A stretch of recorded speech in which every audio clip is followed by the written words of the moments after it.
show. This week we'll be talking about politics. I'm Hielo. And I'm Fuego. Today I will be interviewing the President of Colombia, Juan Manuel Santos, about peace talks with the rebel group FARC that has been terrorizing his country for over 60 years. So with no further ado, here is the President himself, Juan Manuel Santos. Everyone give him a round of applause. Mr. Santos, I have people just itching to hear what you have to say, so I will not keep them waiting.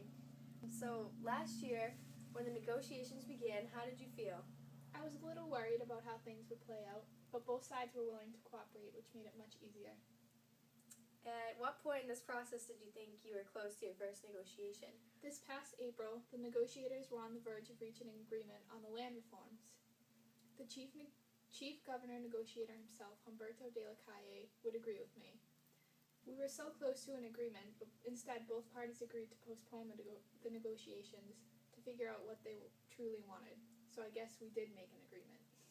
Everyone just needed a relief from the hard work, I guess. Yes, real hard work. Also in April, Columbia Reports wrote an article about the support of the United Nations members. How did you feel when you heard that 80 other countries agreed with what you were doing? It made me feel extremely good that I had their support. Just knowing that I was doing something that others believed was right gave me and the negotiators some confidence to push forward. Did the countries with negative feelings have an effect on you? Of course, because they expressed some great concerns that I had to take into consideration concerning the women and children of Colombia. As you are aware, or I hope you are aware, there's been a major decrease in FARC attacks in Colombia between March and May. Do you think this is a result of your peace negotiations? I do believe it is a direct result of the peace negotiations. I mean, the numbers decreased by almost 10 attacks, and that is no coincidence. Obviously, this decrease in attacks has given the Colombian government a break, right? I would not say given us a break, because all the problems within the conflict have not yet been solved, but it has released some pressure. FARC's decrease in attacks has also had an impact on the smaller rebel group in Colombia known as ELN. This is a good sign, but I will not be satisfied until there are no more attacks. I'm so glad you mentioned ELN! Oh really? Most people cringe when they hear those three letters. Speaking more about FARC's influence on ELN, Columbia Reports wrote an article about ELN's interests in peace talks. Is this true? Yes, it is very much true, but before we can focus on ELN, we must finish what we have started with FARC, and also we need ELN to release their Canadian hostage. Wow, a Canadian citizen? Yes, it is very strange that they would hold a Canadian citizen, but hopefully we will be able to rescue Mr. Wobert from ELN.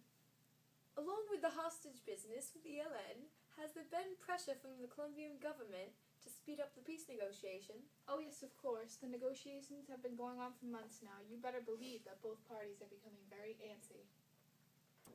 When the government wants to speed things up, what actions are taken to ensure something is done? Myself being the president relays the message to those in Cuba to find new tactics to come to an agreement. For instance, this past May, the negotiators separated in order to speed up the process and hope to independently study different peace proposals. Did this tactic work in your favor? The process did in fact work, but was not as fast as we had hoped. I see. How did you know the peace process needed to be speeded up? Well, in May, at the time we asked that the process be sped up, the negotiators had yet to get past the first of 6 key points in the negotiations. That was a problem, because we want peace sometime soon. Oh, I can understand how anxious you are for peace. How long has it been since FARC first started attacks in Colombia? It has been almost 60 years. Wow, and anxious you should be to reach some peace. Have you reached any more agreements with FARC since the process has begun to speed up?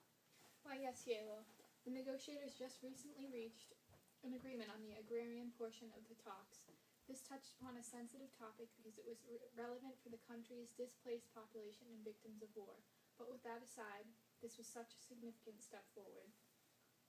pushing forward, when do you see full peace with FARC? Do you imagine it will be in the next year or so? Well, the negotiations are being resumed on June 11th, so hopefully the peace will be seen in the next year. I do believe that one day Colombia will see peace, and I hope it happens while I'm still in office. Well, thank you for joining me today. That was a very nice interview. Thank you. And everyone give Juan Manuel Santos a round of applause! Today, I'll be interviewing the King of Spain, Juan Carlos, about his family. So, please welcome the King himself.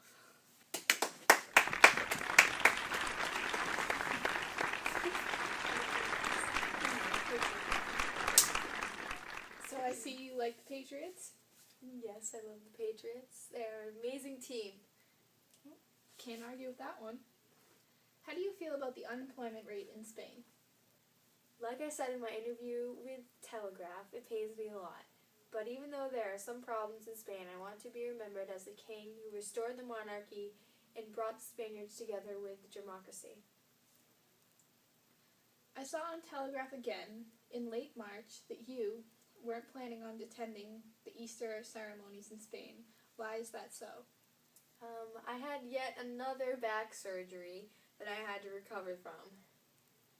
You weren't worried about your absence, that it would disappoint the people? Of course I was, but I was physically unable to go. Your son-in-law, Inaki Urdangarin, was also absent from the Easter ceremony. Do you care to elaborate? My son-in-law has been accused of involvement in an embezzlement scandal. It probably has something to do with that. I have distanced myself from him and his shady affairs. That shouldn't be helpful to the royal family's reputation, Your Majesty. It's no secret that your popularity has plummeted. Would you like to explain? I will admit my spending on luxuries has been a little out of control, but no one was bothered by it until after my incident in Botswana. What is the incident in Botswana? I broke my hip while hunting elephants there. I know what was wrong of me to do, and I've paid for it with my role as honorary president of Spain's World Wildlife Fund. Well, maybe that broken hip was your karma. On to a juicier topic. Who is Princess Karina? If you're referring to rumors of our affair, they're not true. The princess and I are just friends. Going back to the subject of your son-in-law and his embezzlement scandal, your daughter, Princess Christina, has also been accused of being involved in her husband's scandal. How do you feel about this? I really, really hope it's a false accusation, Fuego. Her and her husband both deny that she had any involvement in it, so I will choose to believe it as well. I guess all I can do is just wait and hope. What kinds of problems do you think caused the march through the Puerta del Sol on the 82nd anniversary of the establishment of Spain's democratically elected republic? Definitely my safari during this financial crisis. Christina's accusation of being involved in that embezzlement scandal. And my hunting trip for elephants in Botswana. People are claiming that the monarchy is illegal because I wasn't elected head of state. However, when I was appointed head of state, the Spanish people wanted me in power. I also saw on USA Today that you and your family might be in danger of losing your crowns. That's a big deal. How do you feel about that, and what do you plan to do? Well, I obviously don't feel good about it. I plan to address the concerns that the people have, like the corruption and overall bad behavior my family illustrates. There will be no more of that. I plan to lessen the debt in Spain and lower unemployment rates because right now unemployment is at 27%. Do you think the coronation of your son, Prince Philippe, will go smoothly? Honestly, no. I don't even know if my son will be able to take the throne at this point. That is why I plan to gain the support of the people back so my son can lead this country supported by its people. Now, I heard you're planning on giving away your yacht. Oh yes, the government needs the money. It would be silly of me to keep it during this financial crisis. This is one of the things I plan to do to better Spain's economy. Whether the cabinet decides to sell it or not is their decision. That is very generous of you, and I'm sure it'll make somewhat a difference in Spain's debt. Thanks, I hope. Also, on May 31st, your son Prince Philippe and his wife Prince Letizia were booed upon arriving at the Barcelona theater. What do you think about that? Well, my son is definitely not going to have a coronation if the people keep giving him that kind of reaction. But, Philippe is actually pretty favorable to the Spanish people, so that surprises me. Realistically, where do you think you and your family will be in 10 to 20 years? Honestly, I think I'll be dead. I really don't think that my family and I will be able to fully gain back our popularity. The damage has already been done. Either we'll lose our crowns or Philippe will just not take my place as king once I'm unable to reign. Whatever happens, I hope it's peaceful and there is no outbreak of violence. Well, thank you for joining us today. My pleasure. Bye!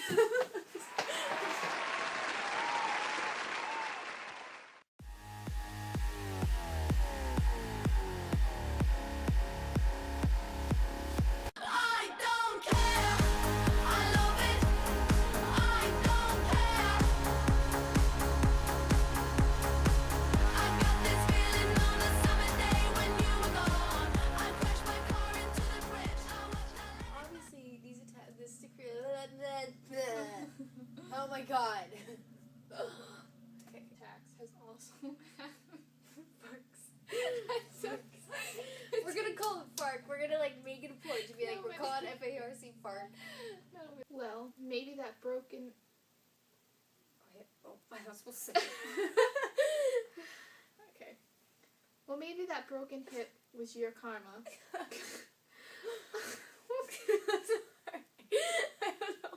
I don't know why I put that in there. What is that? It didn't even sound like I said fart. Farts decrease in attacks.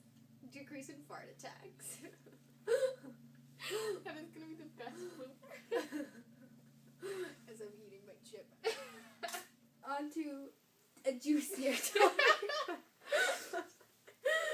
Okay. So I'm chewing. I'm sorry.